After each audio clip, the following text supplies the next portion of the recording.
Salam tout le monde, bienvenue dans la vidéo d'aujourd'hui 25 juillet 2022. Merci de nous encourager en vous abonnant à notre chaîne Maroc 24 et en likant et partageant nos vidéos.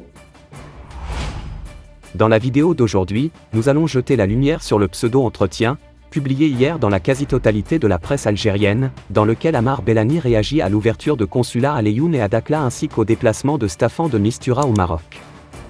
Cet entretien donne à lui seul un aperçu de l'impasse dans laquelle se trouve le régime algérien et du désastre de la presse qui a abdiqué toute dignité et publie dans sa quasi-totalité les questions et les réponses fournies par Ammar Bellani. Dans nul autre pays au monde, on ne trouvera un même entretien, revendiqué par plusieurs dizaines de journaux. Si la junte pense pouvoir mener une guerre médiatique contre le Maroc de cette façon, il serait charitable de lui dire qu'elle se ridiculise. Mais la compétence n'est décidément pas le fort du régime algérien et de ses porte-voix. Faut-il rappeler que Ammar Bellani a été viré du ministère algérien des Affaires étrangères par Sabri Boukadoum, le prédécesseur de Ramtan Lamamra?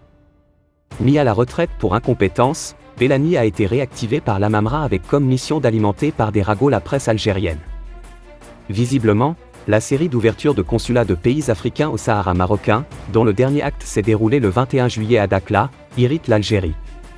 Dans son entretien, l'envoyé de l'Algérie au Sahara marocain et les pays du Maghreb a estimé que les inaugurations de ces représentations diplomatiques ne peut conduire à l'expulsion de la pseudo-République arabe sahraoui démocratique de l'Union africaine.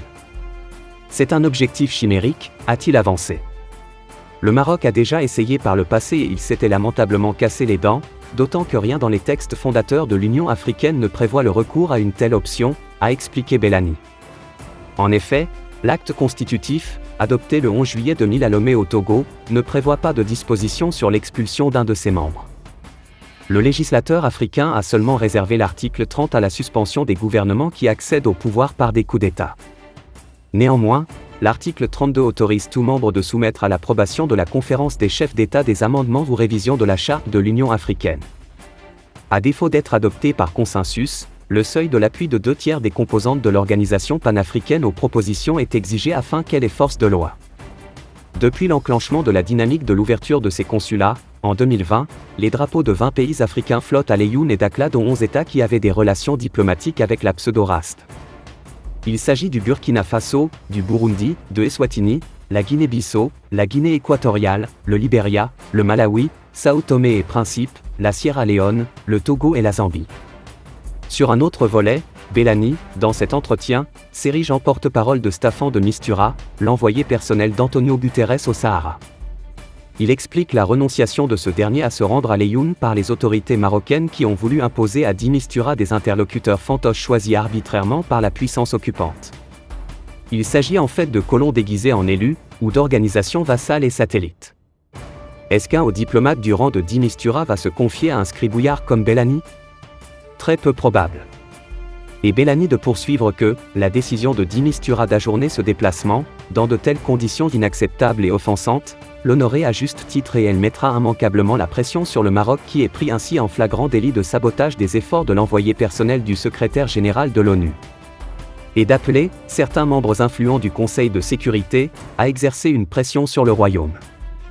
Il est très bizarre ce régime algérien, qui a rejeté au mois d'octobre dernier une résolution de l'ONU sur le Sahara, en appelle aujourd'hui au Conseil de sécurité.